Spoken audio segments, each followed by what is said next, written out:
Good morning. So we'll be discussing about ptosis today. So ptosis, as you know, it is drooping of upper eyelid, which is not merely a cosmetic concern. So the patient will have brow ache, headache, heavy eyes, forehead furrows will be there on a long-term ptosis, and the patient will have tired appearance. And in case of a child, there is also a loss of superior visual field, which is a concern.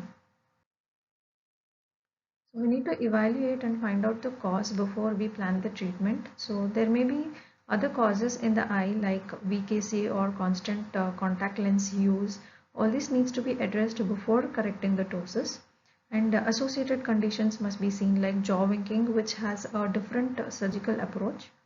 Systemically, patient needs to be evaluated for other things which may be more emergency than the ptotic eye. And the diurnal variation plays a very important role, aggravating relieving factors and the severity. And last but not the least, the whole family must be examined to rule out the congenital causes for the ptosis. So before we go on to the ptosis, we need to differentiate from the two ptosis and the pseudotosis. We need to confirm that it is a ptosis only and not the pseudotosis where lid appears to be inferiorly displaced but it is not.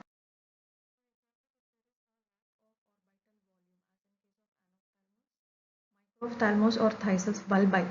So where the orbital volume is less, so the eye looks like it is closing. So the ptosis is not a true one. Also in case of a malposition of the eye like hypotropia in this case and hypertropia, which will look like the other eye is ptotic. And there are many lid conditions like blepharoptosis, dermatochalasis, and boroptosis. All these things will require surgical intervention for the bruise and the lids and not just the ptosis correction.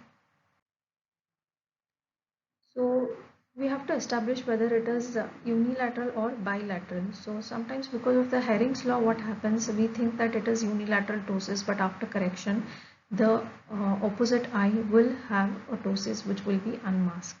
So before we plan any surgical treatment, the patient's counseling must be necessary so that he will be prepared for the eyelid surgery on the other eye as well.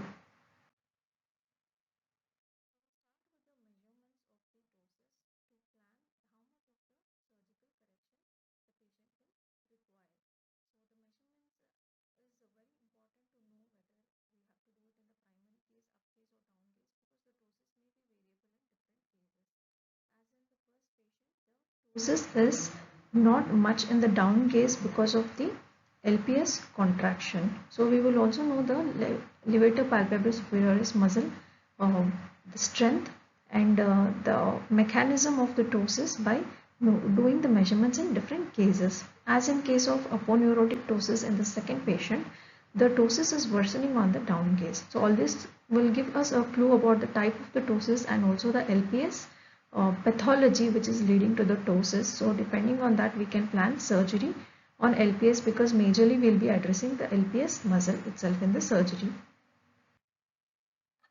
So the important measurements will be this palpebral fissure height we start with and then margin reflex distance 1 and 2. So for all these measurements it's important that the patient eye is in the primary position.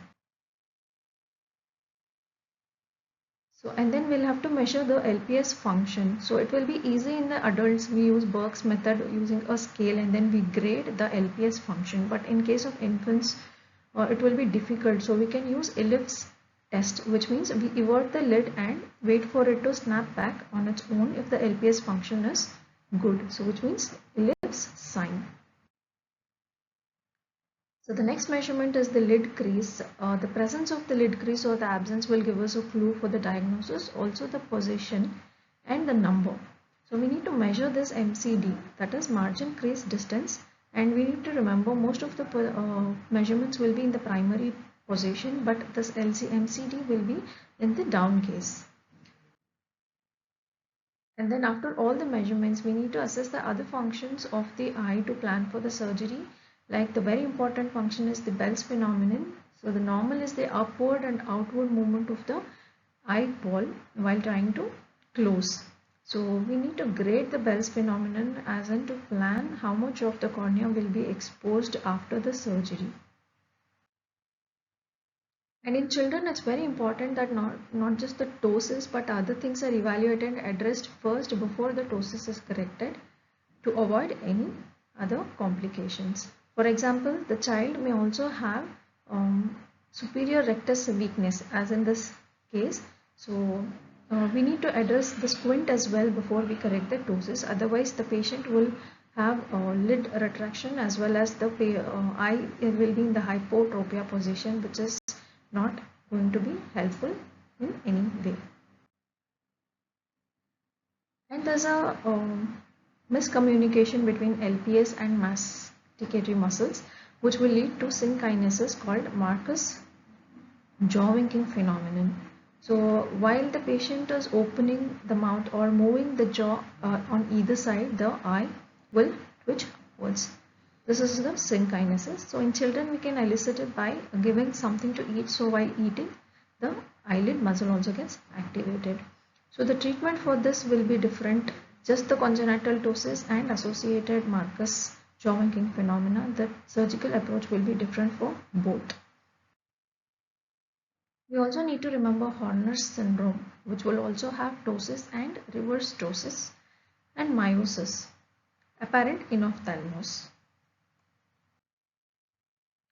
So based on the degree of the ptosis, whether it is severe, moderate or mild, we also assess levator function test and then see how much of the levator function is still there, and then we plan for the surgery to avoid any overcorrection. So both undercorrection and overcorrection will be problematic for the patient in the future. So we need to appropriately plan the surgery depending on the severity of the ptosis and also the LPS function. So for congenital ptosis, the surgery would be the frontalis sling where the LPS function will be nil.